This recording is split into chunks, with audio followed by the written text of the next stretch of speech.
Hey, it's 11:40. The Bet in the sports world will have its eyes on Chicago tonight for the WNBA Commissioner's Cup as our hometown Las Vegas Aces take on the defending champions, the Chicago Sky. And joining us now to get us ready and get the insight from Chicago's point of view is the Chicago Sky beat writer who covers the team for the Chicago Sun-Times, Annie Costabile. All insider calls are brought to us by BetQL. Bet smarter and beat the books. Download your BetQL app today or visit BetQL.com. Good afternoon, Annie. It is a pleasure to meet your acquaintance, but we are starting this friendship out as mortal enemies, at least through today. What is at the forefront of your mind with this matchup between the two of the WNBA Titans with plenty of competitive drama bubbling beneath the surface? That's exactly it, I think, for sure. It's the rivalry that, nobody quite wants to call a rivalry, but it absolutely has all the makings of a long-standing rivalry of the future of the WNBA, starting with the Erica Hamby's heave that happened in 2019, sends Chicago home. We saw what happened a couple weeks ago, the 28-point comeback. These two teams show up in their best forms when they play each other, and so playing in this Commissioner's Cup game is just adding another chapter to this young rivalry. And you bring it up, the 28-point comeback that after the first quarter, I was hyped. The Aces were making threes. They were setting records. Everything was all good. And ultimately, the Sky ended up winning 104-95. To you, from Chicago's perspective, is that the most important win or most important moment in the season for them as a team?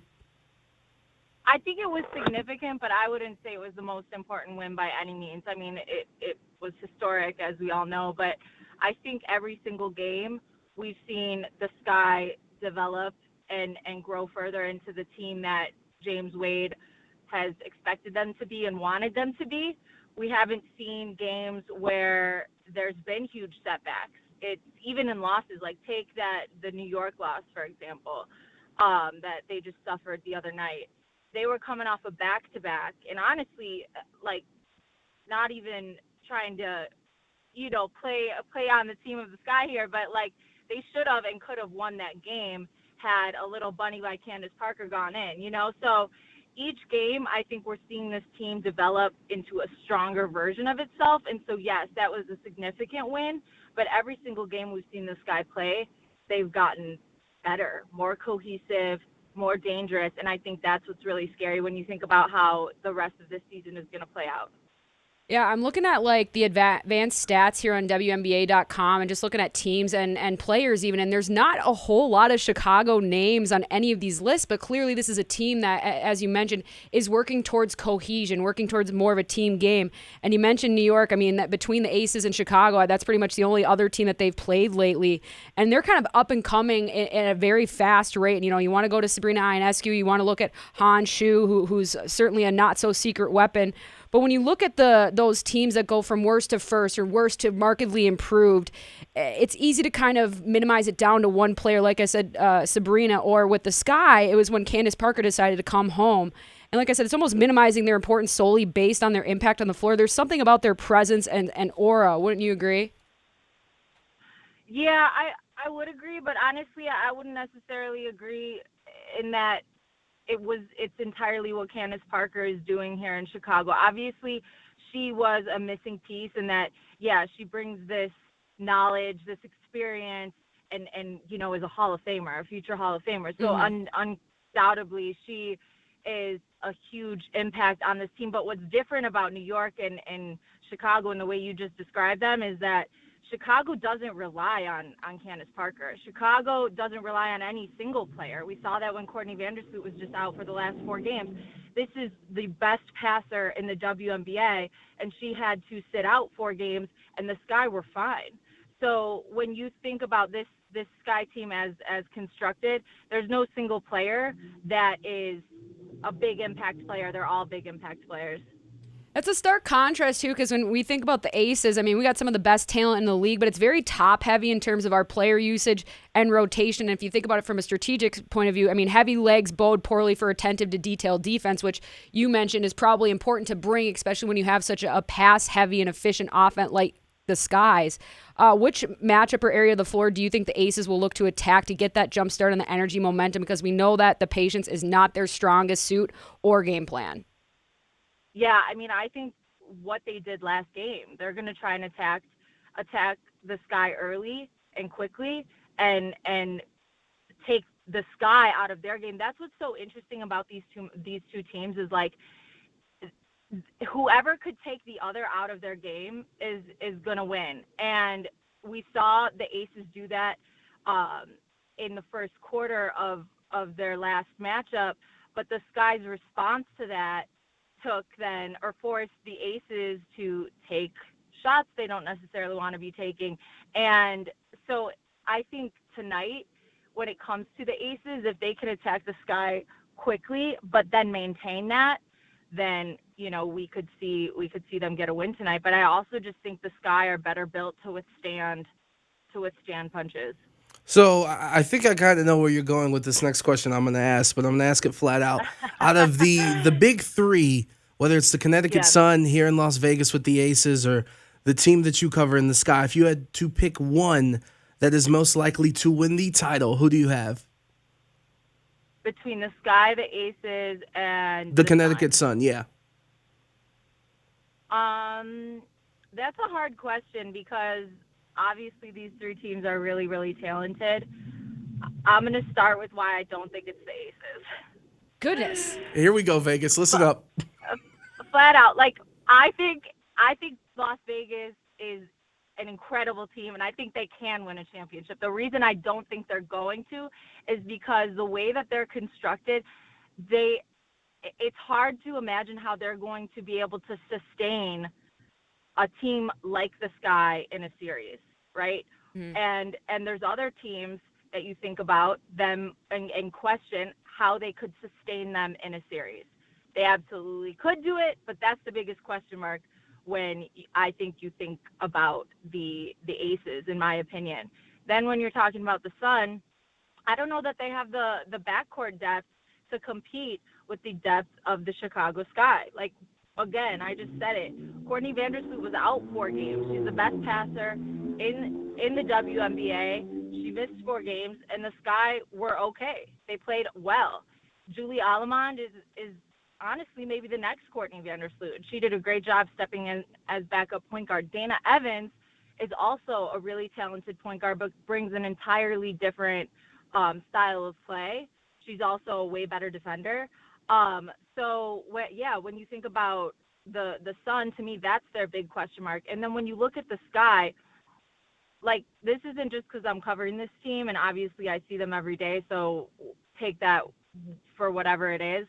But their depth in a league like the WNBA, where depth is so important and it's also very hard to establish strong depth with the way that the salary cap is in a series, and we know that the playoff structure has changed this year. Everyone's playing series games. Who can take the Sky in a series? I think that's the question that we really need to be asking as the regular season concludes. That was literally the next question I was going to ask, because you were just setting it up so well. But like you said, the Aces are a team that kind of needs to punch you in the mouth and get themselves to a point where they're feeling good about themselves. But I think a team that probably would be best suited to beat the Sky is a team that would deny access to their best game, or at least wait in the weeds long enough where they get frustrated, and then we can bring our own hammer to the party. Am I catching the right drift here? Yeah, absolutely. And that's why, honestly, the Aces could pull off some magic for sure, but they have to win multiple games. It's not there's no one-offs anymore. True. So that, to me, is just the big question mark with the Aces. We've seen them take the Sky out of their game, and they've done a good job of it. But could they do that? You know, could they win three games against the Sky? I don't know. So it's kind of like horse racing and sustainability for the Triple Crown. Like, you win at Belmont, you win the Kentucky, but can you do the long distance at the Preakness? And that's where a lot of those horses fail. So you're essentially, that's what we are. We're the fastest horse out of the gate here for the Aces, but in terms of the extra heats, that's certainly not where our strength lies. For you, what's been... And I mean, you guys have arguably like the league's MVP this year, Asia Wilson. Like that's the Aces are definitely not. I'm not advising anyone to necessarily bet against them, but if you're going to bet on the Aces, these are just questions you have to really consider. And I think regardless of what happens, it's going to be a really interesting playoffs here. And I also think, history is against the Sky. History says the Sky will not repeat. So that should be considered as well. What do you make of the sudden split between Liz Cambage and the Los Angeles Sparks announced earlier this morning, as well as like the announcement of several players kind of reaching similar conclusions with their clubs this year? Yeah, so this whole like divorcing thing I think is a bit corny. I think that term is just kind of trash. Like I don't know why the WNBA uses this term of like contract divorce. Thank you for saying that. Thank you. It's like who came up with this corny term of a contract divorce? What does that mean? Where can we get that defined? Could someone define that for us, please?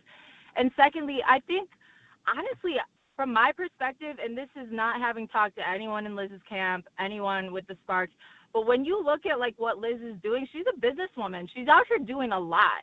Maybe she just is more focused on other things that are bringing her more joy than playing basketball is. Like, from my perspective, I don't know that Liz maybe wants to keep playing in this league. Who knows? I think that's a question to ask her. Like, do you genuinely want to continue playing in the WNBA? Because all that you have going on and the way these breakups keep happening, it just kind of brings that into question. And that's not shade by any means. Again, Liz is hustling out here, but that is the take I kind of get when I saw that. I was like, all right, she's probably got a lot of other things in the works that maybe she wants to give more attention to. And it's kind of ironic that her last game as a Sparks member was here in Las Vegas against the Aces. And I will say, that is poetic. She was super engaged. It was kind of weird that, rotationally she was coming 2, 3, 4 minutes at a time, and she wasn't really on the court that much. But as we talk about some of the other things that are happening in the league, I was very on air on this show, just very disappointed in how the WNBA handled AllStar Weekend in terms of the fans, not only in Chicago, but those that are trying to tune in, that are trying to find where the hell ESPNU is, if they even have it. But for you being there in Chicago, what'd you make of the weekend and everything that happened? Yeah, so this is for sure like two different stories. There's like the player's story and the coach's story and everyone who participated, their take on how All-Star went, and then the take from fans. And again, like I just said, they were very different takes. So players said repeatedly that this was the best All-Star game there has been, and reasons for that was there was more opportunity for players to engage with brands, host different parties, and ultimately be celebrated entirely. I think people really enjoyed the All-Star games in Vegas, but the difference was like we, at least from my perspective, and again, we didn't hear players talking about this as they were when the game was in Chicago, but when the game was in Vegas in 2021, and that's the one I covered, so that's the one I'm going to speak on, there weren't a ton of opportunities for players to, again, like host these parties and be celebrated individually. It was a lot of like the league putting together stuff, right? So this time we saw a ton of brand engagement with players. And then also, the city showed up really significantly. And so I think that the players felt love from Chicago. And that brings us to the negative, which was that the league didn't plan for fans, I think, the way that fans wanted them to, and also the way that they ultimately should have. Like the 3-point contest and the skills challenge, which you guys had players participate in too, was not open to the public. And that wasn't an accident. The WNBA, when they booked All-Star in Chicago, knew that Wintrust Arena was already booked out for some Pampered Chef event. And so they were like, all right, no loss, no sweat. We'll still have it there because we could team up with Nike Nationals and we'll have young players in attendance versus selling tickets to the event. But the problem is, like, you have a hometown player, Allie Quigley, participating and ultimately winning her last 3-point contest, and nobody was able to purchase tickets for that. Like, super messed up. And then the explanation for it from the commissioner was that they were advised by the CPD and other, law enforcement agencies to minimize outdoor events because of gun violence, like that. And then ultimately, I was able to confirm with the PD that that was in fact not true. So it just There was a seems food like, festival going on, like really close to that event too, right? It's That not has a lot of politicized people. at all. right, like the Chicago. Oh my God, I'm from Chicago and I'm The blanking Taste on of the name Chicago, the right? Yeah, right. The Taste of Chicago. Yeah. So the Taste of Chicago is happening down the street. So again, like the CPD confirmed that they did not advise the WNBA to minimize their outdoor events. I think it just seemed like poor planning, and ultimately got an excuse thrown out there that was just a blatant lie. Yeah, the good old excuse computer can throw out some pretty gnarly stuff, but that's an enduring theme when we talk about the WNBA is about the theme of accessibility and how the league kind of keeps getting in its own way of its growth. But what's been the main story or the enduring theme for this season for you? I mean, I got to think the Brittany Griner's case is at the foremost part of our minds, and not to minimize and move on from that. But is this a year of remembrance, of change, of stabilization? Where do you define this? I think that, first of all, nothing is ever going to be acknowledged higher than Brittany Griner's wrongful detainment. Like that is an indescribable crisis that is at the forefront of every player and coach's mind every single night, whether they say it every single night or not. Like that is something that is absolutely at the forefront of everybody's mind. And as far as the league in general goes, this feels like a turning point for the league because of retirements that are upcoming, because of young talent that is taking over, and because of the work that really has been done over the last 26 years.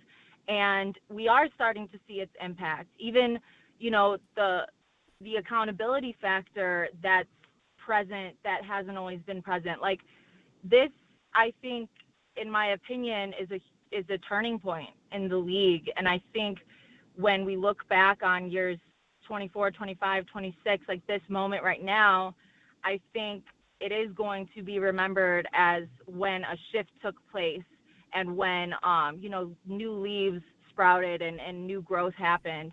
And ultimately, too, I mean, that's not some brilliant statement by any means. We know expansion is about to happen. So I definitely think as far as the league as a whole goes, this is going to be remembered as a moment of change for sure. Rising of the Phoenix vibes. What a fantastic first impression that you've made on us, Annie. Thank you so much for joining us, especially on your pilgrimage down to the very arena that so many eyeballs, including our own, will be on this evening. Be well and stay hydrated, my friend. Yeah, thank you guys so much for having me. Of course, there she is, Chicago Sky beat writer who covers the team for the Chicago Sun-Times, Annie Costabile. All insider calls are brought to us by BetQL. Bet smarter and beat the books. Download your BetQL app today or visit BetQL.com. And as we wrap up the show, it's time to look back at it because, sometimes the sports news is a little thick.